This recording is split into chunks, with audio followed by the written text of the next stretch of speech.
My source is Pachucos, A Culture of Unity. This is a short film directed by Viridiana Villa in 2018 on YouTube. This film is about Pachuco culture in El Paso, Texas. The film includes interviews from Pachucos themselves explaining the importance of the Chuco.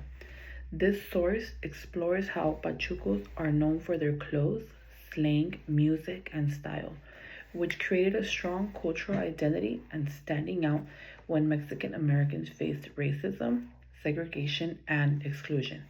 This source explained that Pachucos represent and preserve a culture that has been passed down from past generations and continues to be preserved to this day. My source describes how Pachucos create a safe space for the Mexican American community.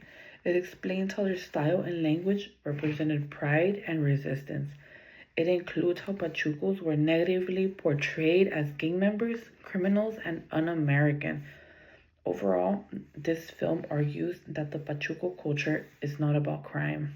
This movement was about survival in a racially motivated environment. This source connects to Lecture 10 regarding resistance and discrimination faced by Mexican Americans. Lecture 10 went over how Mexican Americans resisted through culture resistance. That resistance included the zoot suits, the clothes that the Pachuco youth popularized in the years 1930s through the 1950s. Wearing the zoot suits challenged the American norms. It intimidated the American norms. As stated in Lecture 10, this style was common among youth, young Chicanos, African Americans, and Filipino Americans. This movement was negatively portrayed and considered Pachucos to be criminals. In the reading Homeland Aztlán by Gloria Andaluza, she explains that life on the border as a place of tension and cultural conflict. Andaluza goes over how Mexican Americans live in a borderland identity, surrounded by racism, violence, and cultural pride. Pachucos come into connection with border and identity. They were Mexican, but treated as outsiders in the U.S. They were American, but continued to be stereotyped as foreign. They created their own identity throughout their style. Just how Andaluza described in her readings, the Pachucos in the film lived in a borderland. They had to define themselves rather than be socially defined. Both Andaluza and the Pachuco source show how Chicanos utilize their culture as a shield to survive oppression and racism. Pachucos were neither fully Mexican or fully accepted as American. Instead, they were stereotyped to be criminals and feared due to their cultural expression, when they were only resisting and staying strong, united against the oppression, and it only intimidated the others. There is a saying that goes, ni de aquí ni de allá, which translates to not from here nor from over there. I personally relate to the saying because I love my Mexican roots and will always represent my culture. I am also American because it is where I was born. I can't identify as fully American due to how I was brought up. In Mexico, I am not fully Mexican either.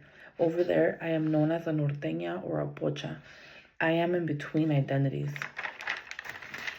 As a future registered nurse, I will be working with Mexican American patients who still face stereotypes, language barriers, pressure, and mistreatment due to their backgrounds. Learning about the Pachuco and reading by Andaluza helped me understand why cultural expression matters to youth. The source helped me understand why some families continue to feel judged by authority figures. This has taught me the importance of respecting bilingual and bicultural identities and will continue to do so throughout my career. This historical understanding is very meaningful in healthcare. I will come across many ethnicities, and it will teach me how culture shapes identity, trust, and patient experiences. I will always want my future patients to feel safe with me no matter what their cultural background is, or what their language is, or what they look like. I will be my patient's safe space, just as the Pachucos were a safe space for the Mexican American community, and will allow my patients to know that we are united and we will be able to get through any hardship that they are going through.